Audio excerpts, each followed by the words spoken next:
Rengoku vs. Akaza is easily one of the best and iconic fights in Demon Slayer, with both its fighting spectacle and Rengoku's and Akaza's clashing philosophies. And with the Infinity Castle movie that has come out a while ago, not only Rengoku's but also Akaza's arc has now finally come to an end in the anime. So now we can talk about Akaza and Rengoku's arc as a whole, and also Tanjiro and Gyo's role in it. And this story arc really has a lot to like about it, and is one of the most beloved story arcs in the entirety of Demon Slayer, and also my favorite story arc from the show. But it also has one big flaw that left me a bit dissatisfied when I watched the conclusion of the arc in the cinema. So in this video I will go over what I like and also the bit that I don't like about this story arc. So the two main scenes and climaxes of the story arc are the fight between Akaza and Rengoku and the fight between Akaza and Tanjiro and Gyu. Now what is the build-up leading towards these two scenes? For the fight between Rengoku and Akaza, it's the introduction of Rengoku's character at the end of season 1, where he gets introduced as one of the Hashira who wants Nezuko dead, because she's a demon. And this made him seem a bit unlikable and brutal at the beginning, even though he has a cool design and seemed likable apart from that decision. And only in the second season is it that we learn where that decision making comes from. Rengoku believes that the strong are there to protect the weak, so that the weak can become strong themselves and later protect others. Because everyone, including Rengoku, was weak and in need of help at some points in their lives. So people are only strong because they work together and care for each other. So protecting the weak is the only right thing to do for Rengoku, and this way of thinking also comes from Rengoku's relationship with his mother and her death. And this drive to protect the weak is where Rengoku's strong willpower comes from, and it's also what defines him as a character.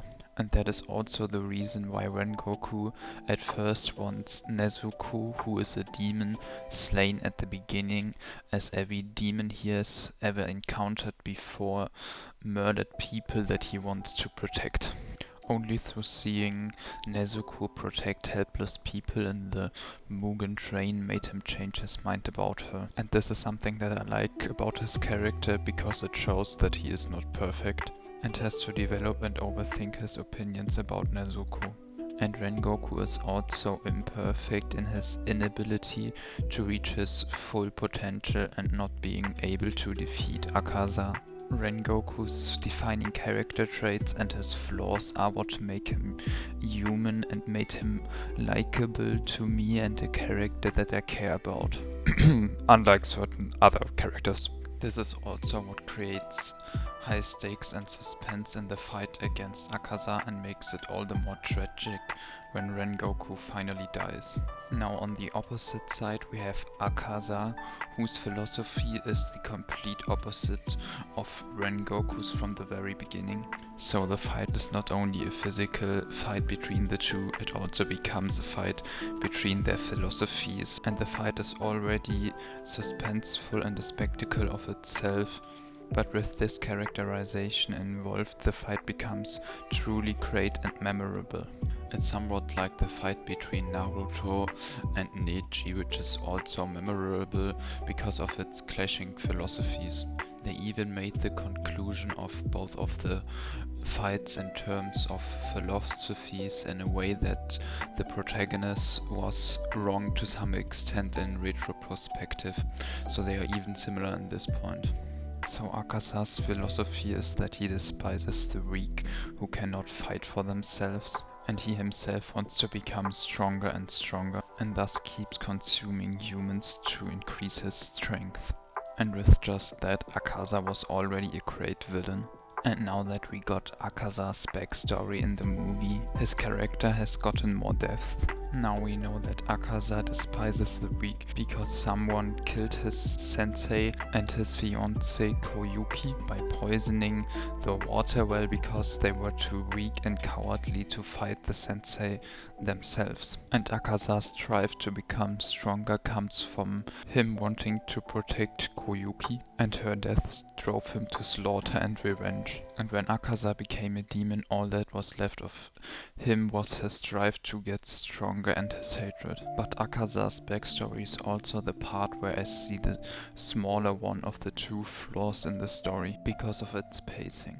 And don't get me wrong, I do like the backstory of Akaza itself. The story with his sensei and fiancé is interesting and explains why Akaza became this villain and committed all these horrible things. And his little redemption at the end when he remembers his human life and ends himself to stop the killing kind of reminds me of Anakin Skywalker, who also redeems himself and dies at the end, but is a terrifying villain nonetheless. The problem with the execution of Akaza's background story is just where they put it, because they put the entire 15 to 20 minute flashback of his background story in the middle of the climax of the movie and the fight between Akaza, Gyu and Tanjiro. This would have been much better if they had just put the majority of it at the beginning of the fight and only putting the key conflict within Akaza of his background story to the climax in the fight where it matters.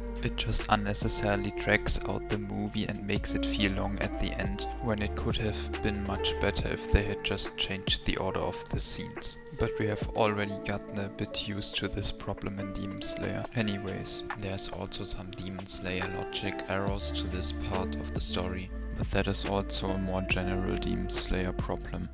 So let's move on to the more important flaw in this story. And this is one that actually got me thinking about it more and even discussing it with my friends. And that problem is that Tanjiro and Gyu were not able to defeat Akaza and only survived because Akaza decided to kill himself. Now this just feels like spitting on Rengoku's legacy, because Rengoku sacrificed himself to save Tanjiro and the others, but now Tanjiro is not even able to defeat Akaza even with Gyu's help, and Tanjiro would have been killed if Akaza didn't commit suicide. And if Akaza didn't, then Rengoku's sacrifice would have been for nothing. As Rengoku's philosophy was that the strong should protect the weak, so that the weak can become strong as well and protect the ones that are even weaker. But if Tanjiro is now too weak to defeat Akaza, and thus to protect the weaker ones, Rengoku miscalculated and was wrong. The only reason Tanjiro survived is Akaza's suicide and not Tanjiro becoming strong enough. And that even though it would have felt much more satisfying if Tanjiro and Rengoku had defeated Akaza in the end after Rengoku's death, and not just have Tanjiro survive through luck. All this is just a dissatisfying conclusion to an arc of 3 so beloved and iconic characters that has somewhat spanned over a few years of runtime of the anime. Having Tanjiro winning the fight just because Akaza gave up would have been unsatisfying on its own, but with Rengoku's legacy in mind, it is even more dissatisfying. So spitting on Rengoku's legacy with Tanjiro's inability to defeat Akaza is a bad byproduct of the conclusion of Akaza's, apart for the pacing, otherwise well done background story and character arc. On the other hand, Akaza's final arc adds to Rengoku's legacy, as now we know that even Akaza once wanted to protect a weaker person and only had his philosophy because he failed to protect said person, and that just adds to there being value in protecting the weak, as set in Rengoku's philosophy. And Akaza in the end even kills himself to stop his own killing on more weaker people, and that also adds up in favor of Rengoku's philosophy. A second pro point to Akaza's suicide is that it hypes up the higher upper demons even more and lets them seem even stronger, if Tanjiro and Gyu could not even defeat number 3 together. Also, the execution of Akaza's final fight was really great. It was a really compelling and suspenseful fight scene, just as we know and love it from Demon Slayer. Also, I don't have a good solution in mind on how you could fix the problem of spitting on Rengoku's legacy with Tanjiro's defeat, without compromising on what Akaza's final arc added to Rengoku's arc, and that is what makes it a flawed masterpiece for me overall, as adding Akaza's background story and final arc was really great, and really added to Rengoku's arc and the story in general, but very much flawed in the problem that Akaza's suicide spits on Rengoku's legacy. So all of this is of course just my opinion and analysis of Rengoku, Tanjiro and Akaza's arc. Maybe you agreed with all of my points, maybe you felt different about the things that I liked and disliked about the whole arc. If you have different views on things, then I'd like to hear about those in the comments. And apart from that, I hope that you liked the video and wish you a good day. Escucha.